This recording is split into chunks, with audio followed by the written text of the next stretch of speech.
Good afternoon, everyone. This is the Make a Difference podcast, courtesy of Madwire, where we spend a few minutes of our day connecting with individuals, regardless of what they do, where they're doing it, and how, but they're making a difference.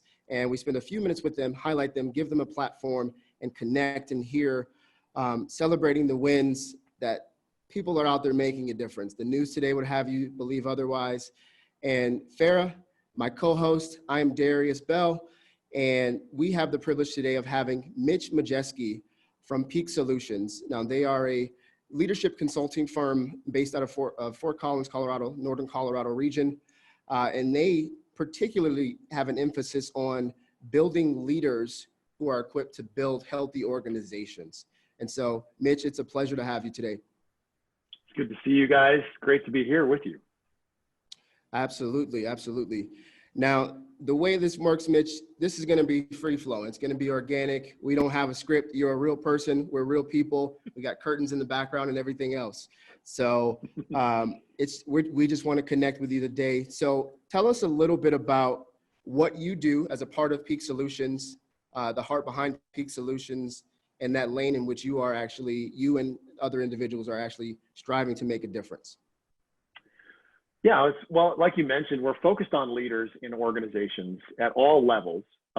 We're trying to build a certain characteristic in those leaders. And what we're hoping to do is help them be wise and self-disciplined leaders. That's a phrase we use over and over again. We have the sense that there is a difference between working hard, achieving, being ambitious, all of those things that we often associate with leadership, and being wise. Wisdom's an entirely different animal altogether. And it seems to me that if you look at every level of our culture, wisdom is the thing that we need. A lack of wisdom shows up in the overreaction that you see, the pendulum swings, the polarity that we see. That's all because it's a lot simpler to just paint people in very clear boxes, paint ideas in very clear boxes, and not have any wisdom or any nuance. We want to build leaders that are constantly interrogating their bias, constantly interrogating where they're coming from, constantly interrogating their organization. We say that great leaders ask really good questions, and then they have the self-discipline to act on the answers to those questions. And what we're hoping that does, that kind of leadership then leads to leaders who are focused on, like you mentioned in the intro, building health in an organization. Mm-hmm. We have a really simple model for organizational health. We say that organizations that are healthy are clear, meaning that everybody knows why they're there, what's most important right now, and how they contribute to it. There's no confusion about that through the organization. That's a clear organization. They're cohesive. People are really generally for one another. They collaborate well. There's no obstacles to collaboration. And they're working together for the enterprise. There's no silos. There's no turf wars, that kind of thing. And then lastly, they can execute. They just get stuff done, the most important stuff done on time and under budget. So when we're looking at a leader, we're looking to build a leader that cultivates cohesion, creates clarity, empowers execution.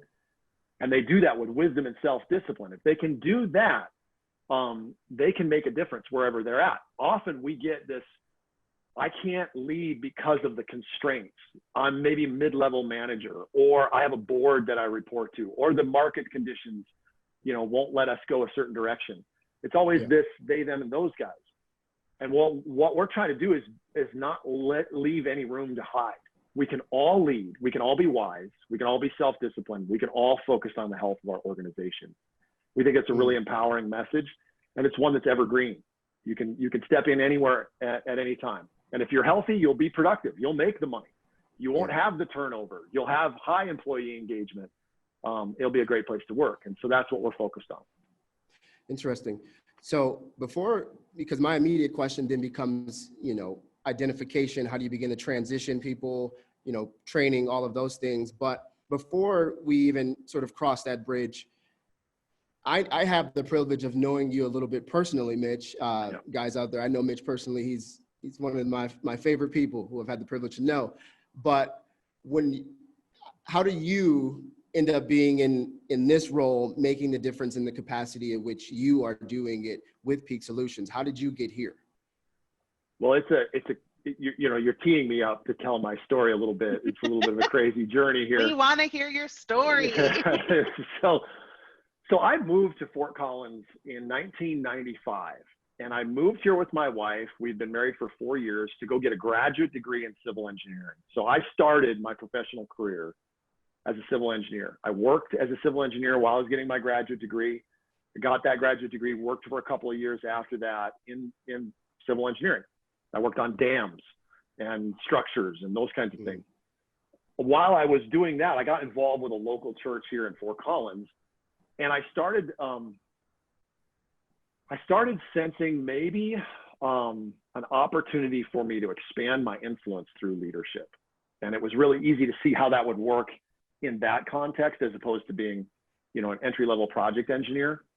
So I really, we didn't have kids at the time, so we just really completely invested ourselves in that local community, which was a startup church.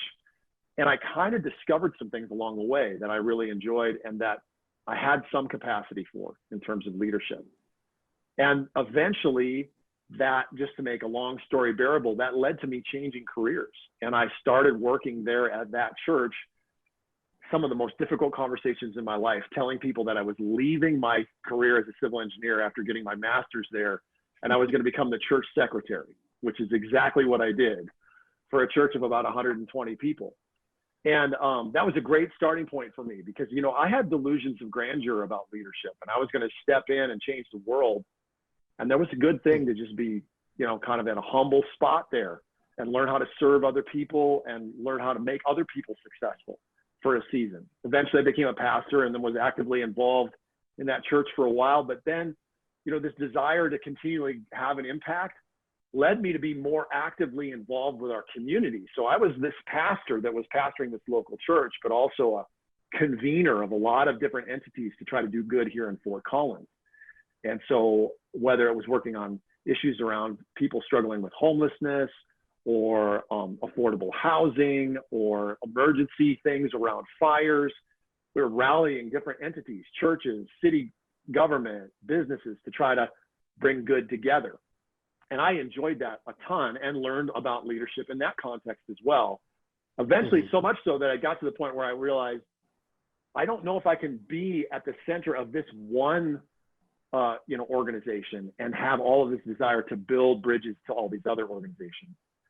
I was, sort of a tribal chief in one context, and I really liked being a tribal scout out here. So that led to some disruption in whether or not I could continue leading there. And I finally made a decision to step away. And there's a lot of other things going on. I have to tell people this all the time when I say I'm no longer a pastor, there's no scandal. It just felt like it was the next stage of the story to try to risk and do something different. And I eventually, Richard, who started Peak Solutions, is a close friend of mine for 20 years.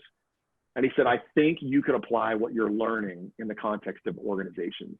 And a lot of what you're doing there in the city is what needs to happen in big organizations.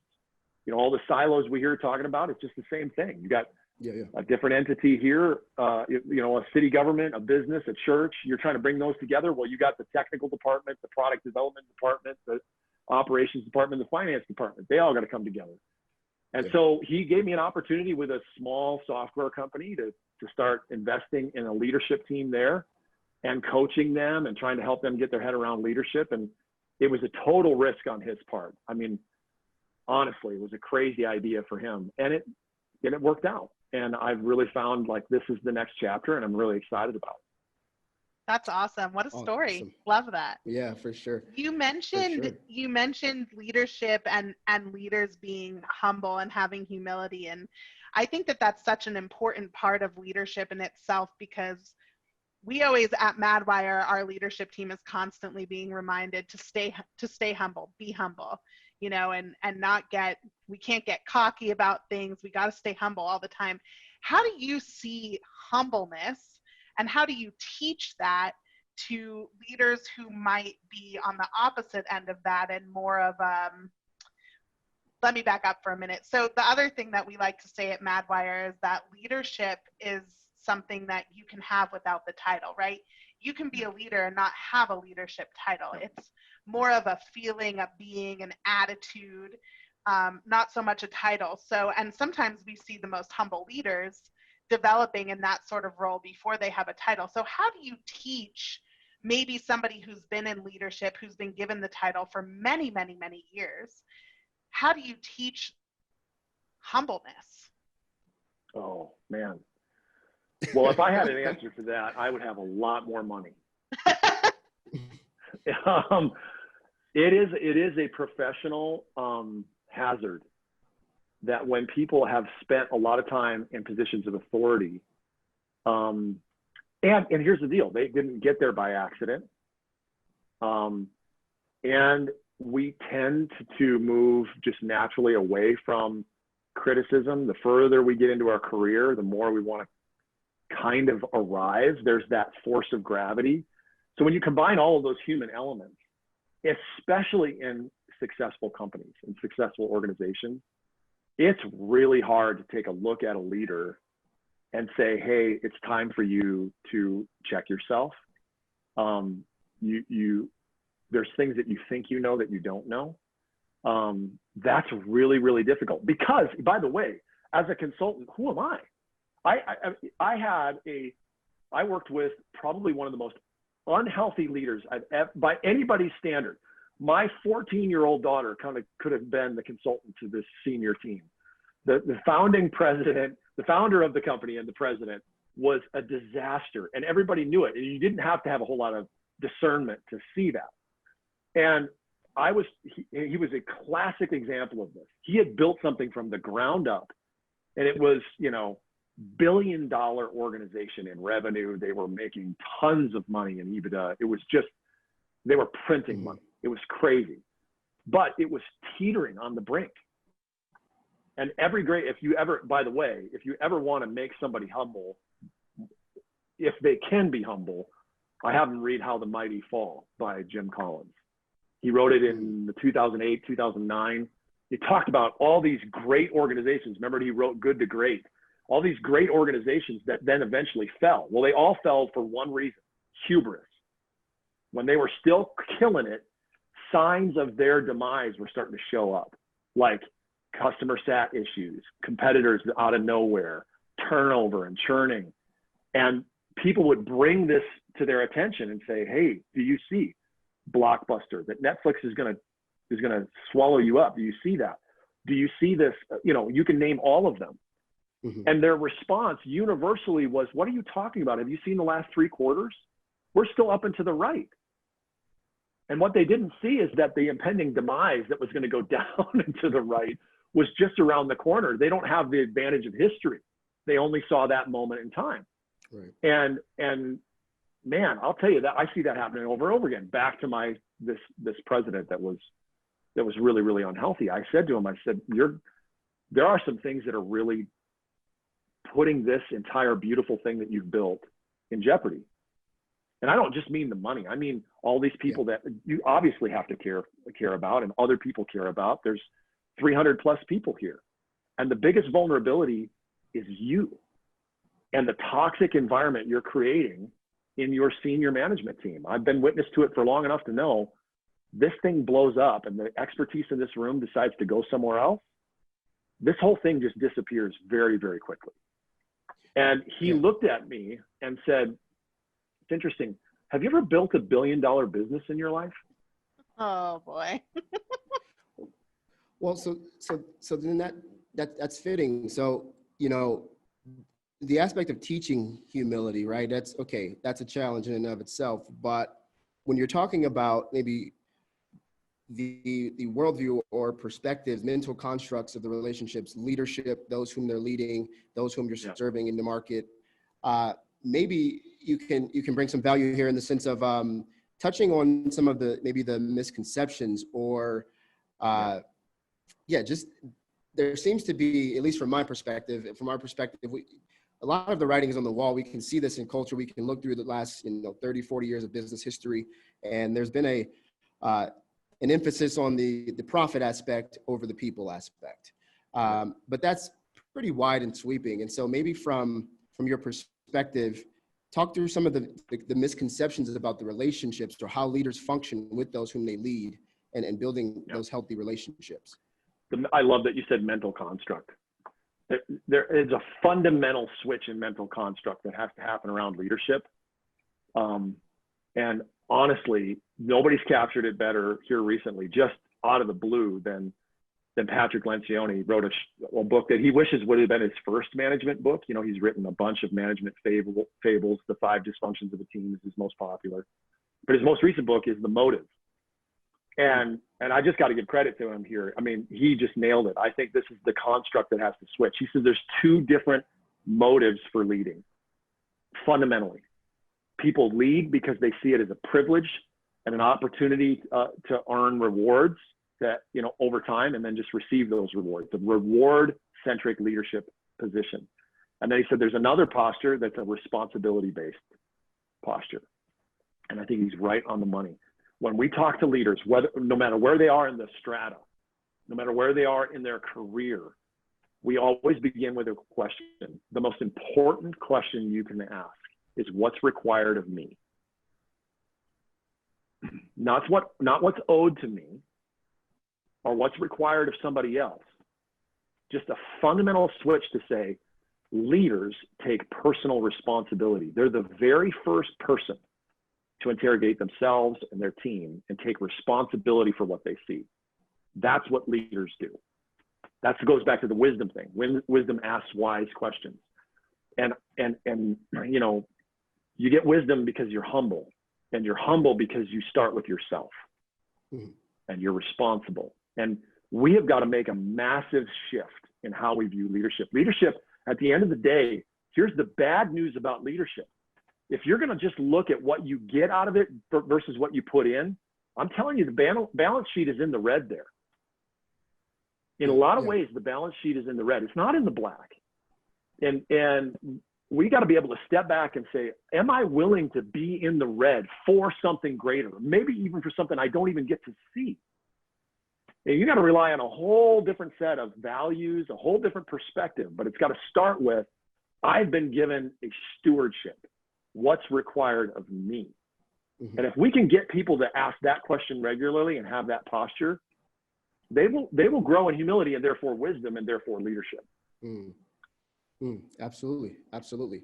So then thinking about that, so our audience across our social community, we have entrepreneurs, we have, you know, marketers, creators, students, we have, there's a range, but how can someone, and this is what Peak Solutions, you know, this is what you guys do. So maybe what are some of those, so apart from the, you know, what's required of me, what are some of the questions that these individuals out there can begin to ask and diagnose the environment that they're actually in, or if they're creating an unhealthy organization, or if they're a part of one, maybe we need to start, you know, discussing this. I really want to add some value with that, because you guys are out there making a difference, and there's going to be people listening to this. So guide them into that a little bit.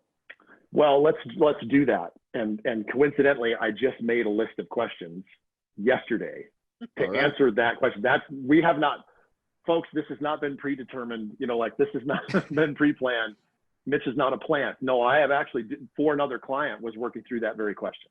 Like, how do we, I had a mentor once tell me, probably the best advice I've ever gotten in my life. He said, Mitch, the quality of your life will not be determined by the quality of your answers. Right. It will be determined by the quality of your questions. And I think that is a mantra to really live by. And if you do, it changes this paradigm. Remain curious, ask good questions, assume you don't know everything, assume there's more to learn. You know, that posture, assume that you're responsible to learn that and are responsible to continuously improve. So questions are everything, in my opinion. And here's some questions. Yeah, walk us through. So let's just use the organizational health model, okay? So clarity. What's confused? Right? Pretty simple. Here's a great question. How do we make decisions? I cannot tell you how many times I've asked an organization, like senior management of large organizations, how do you guys make decisions around here? And I don't get a straight answer. That's confusion. You got to solve that. An organizational chart, a meeting structure, they're just engines that churn out decisions. And if they're not designed to get you to decisions, you're not clear. The organization's a mess in terms of clarity. So what's confused and how do you make decisions? There's two great questions around clarity. Cohesion. How are the people on my team experiencing their work? That's a very carefully crafted question. How are they experiencing their work? What's their personal experience? How are they experiencing each other? And how are they experiencing, this is the important question, me? Do I know? Have I even asked any questions? And what obstructs their collaboration? I think, collaboration is the buzzword right now. I think we have to be super careful around collaboration. Morton Hansen, who's done a lot of work with Jim Collins, has mentioned this as well. We don't want to force collaboration. We want to remove the obstacles to it, and then it'll happen naturally. The question is, why is it not happening? So what are the obstacles? So there's some cohesion questions. How are people experiencing work? How are they experiencing each other? How are they experiencing me? What's in the way of their collaboration? Working together. Execution. What is the top priority right now? Not Michael Scott, urgent A, urgent B, urgent C, urgent D. Like that's not, like what is the priority?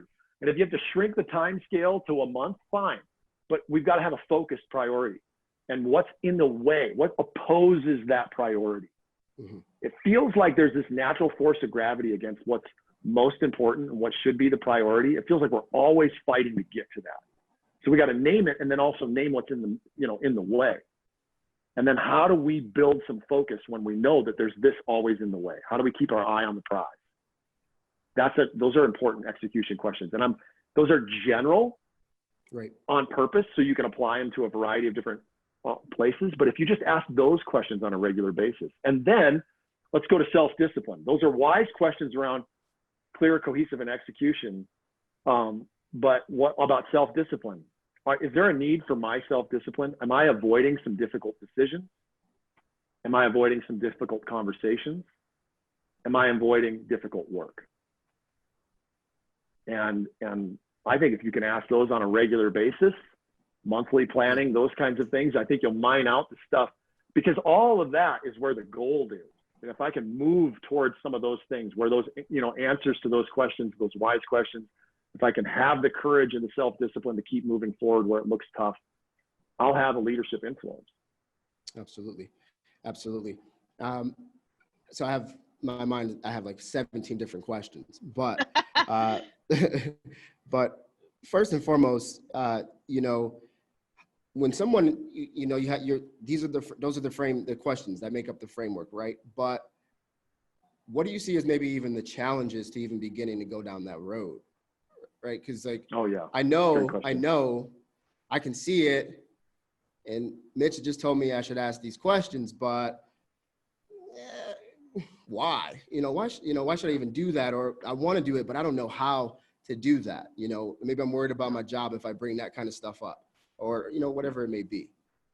Yeah, no, that's great. Well, here's the deal.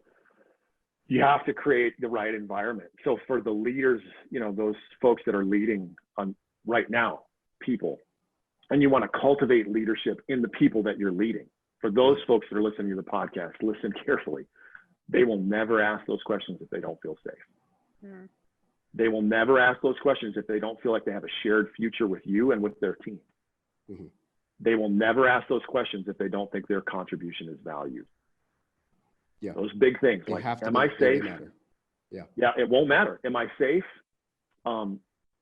Is my contribution valued? And do I have a shared future with these folks?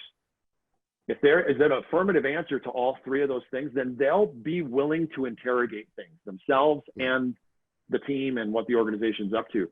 But man, it's a risky thing to ask questions. Yeah. And they've got to have those questions, those other questions answered first before they'll step into that territory. Yeah, for sure. In a broad sense of leadership, right? And in your years of being a leadership coach and really training the highest level leaders, where do you see leadership making differences within an organization as like really tactical things? So, you know, leader X is this way and therefore is not making a difference at all because of X, Y, and Z versus leader B, who does these things on a regular basis and makes this type of difference in their organization. What actual real world examples have you seen with phenomenal leadership and the impact that it makes on an organization? Oh, man, that's a really, again, another really great question, and 4 hours of conversation that could follow behind it. But, just briefly, I can think through a couple of things. It's interesting. You can see that leaders, they're just people, and they contend with their own inner world. And as a matter of fact, an old monk, Christian monk, once said this: at the beginning of your life, the first half of your life is about contending with external dragons. Right? You got the sword out, you're going outward, you're learning how to do the world, you're learning how to conquer things out there. And the second half of your life is conquering internal dragons. And this is where your question becomes really poignant. It's the ones that, these real people that enter, because usually when they get to that level, they're in the second half of their life. Mm-hmm. And they're really willing to confront their internal dragons. I think that's probably categorically, if I was to just say, how do I do this in a very short period of time? It's those leaders that are, because think of all the benefits that happen. When you have somebody who's, I don't mean overly transparent. People can use transparency almost abusively and say, look at how hard my job is, and please have sympathy on me. Let's just put that on the shelf and say that is uncalled for.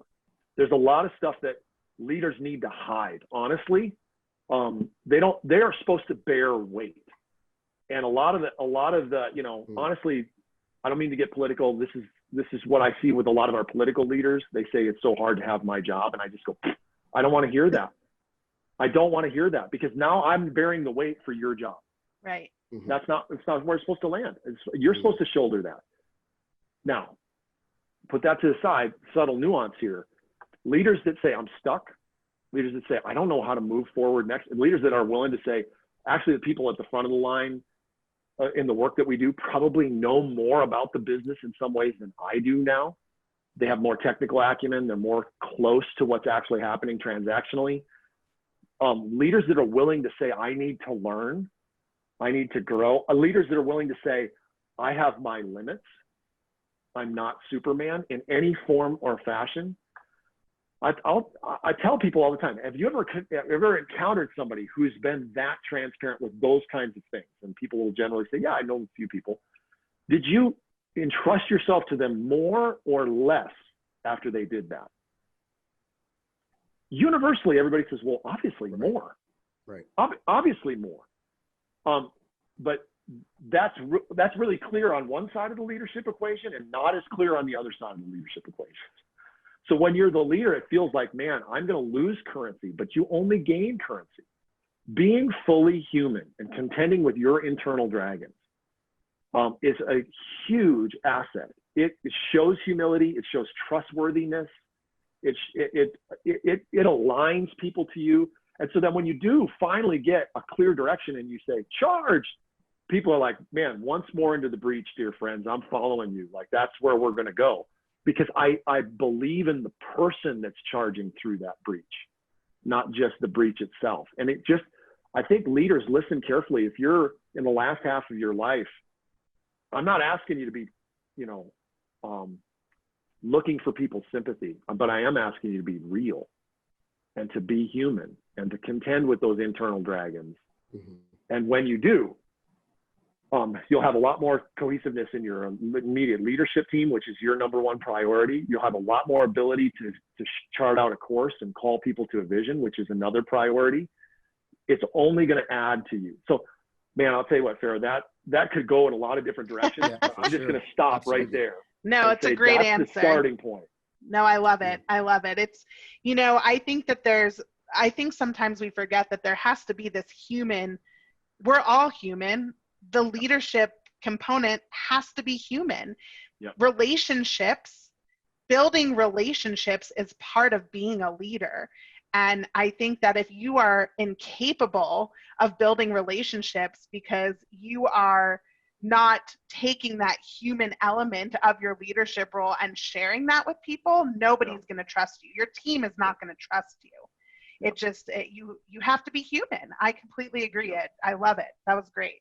Yeah, that's what I see. That's a big, if you take a person who's comfortable with those internal dragons in their humanity versus one who's not, and I can tell you there'll be a drastic difference in their leadership effect. Yeah. Yep. Yeah, great stuff. So as we're thinking about everything we just got talking about, thinking about Peak Solutions, because you're part of the organization that's making a difference in the space of organizational health.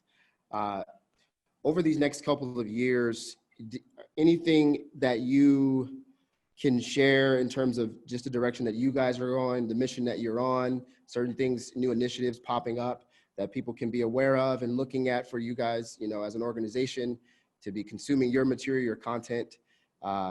Just what does the future hold for you guys? Well, I'll give you a couple of ideas that are starting to germinate with us. We generally have 3 lanes of business that we work in. We do leader development and training within really large organizations. So we find ourselves just facilitating cohorts of emerging leaders, and we're educating them, we're coaching them, we're doing some of that stuff. That's one lane. Then we do executive coaching, and a lot of that is growing more towards coaching the entire team and not just an individual. I'm going to talk about that in a second. That's really important. And then last, we do strategy development. So we have a whole strategy facilitation. We help people get their head around their strategy, and not just in a 2-day offsite, but then walk through that strategy, stay focused, continue to refine it as the year progresses, hold them accountable all the way through the end. So we have, those 3 lanes. So a couple of ideas that are starting to come into clear focus for us is, you've heard Peter Drucker's statement that culture eats strategy for lunch. They've heard that kicked around. Absolutely true. We've all experienced that. You can have a really great idea, really great strategy, and then the culture it sucks and nobody wants to work there. Right. But the converse is true. Strategy eats culture for lunch. If you have a really crappy strategy, and increasingly so, people just don't want to work for that. They want to be inspired. They want to see something they want to see their efforts count to something that makes sense to them. So strategy is, what sits in that divide. So what we're starting to realize is that we've got to integrate our cultural work, our organizational health, leadership development, and our strategy more and more. And one idea that's starting to emerge for us is we are starting to help organizations tie their strategy to their internal development. Often HR will come up with a development plan, their specific competencies they're trying to train in each level. We come in, we try to facilitate that. We might coach the executive team, to live those things out. And it's separate from the strategy thing that's happening. But what if those were more integrated? What if at the end of your strategy sessions and facilitation, you came up with, actionable plans, which is of course what we do, and projects and milestones, and you're reaching back to the next layer of leaders that are in that succession plan, and you're bringing them in saying, guess what? You're leading that. And I'm going to come right alongside of you to make sure it doesn't go completely in a ditch, but we're going to give this to you, and we're going to coach you through the process. And that's the first tier of the leadership development throughout the organization. Then you start strategizing the development, education, coaching, mentoring that we're doing with the rest of the organization to align with that particular strategy. So does this year need us to be more agile? Does it need us to be more methodical? What does it need us to be? And train the organization to that strategy. And so we're trying to combine those things, because then it's evergreen. If you're in an organization for long enough, Farra, you have been, and it's a development oriented organization, you've taken all the classes. Now what? I'm just waiting for my promotion. But what if there was just a constant flow of new projects, new opportunities for you to learn and grow in, and we were orienting all of that around that?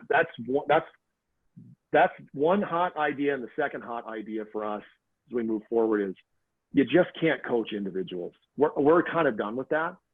Yeah. We're telling organizations, if we're going to get involved and coach an executive, we're going to get to need to know the executive team, because this person exists not in a vacuum, but in a system of relationships. Right. And everybody's contributing to the pressures they're experiencing.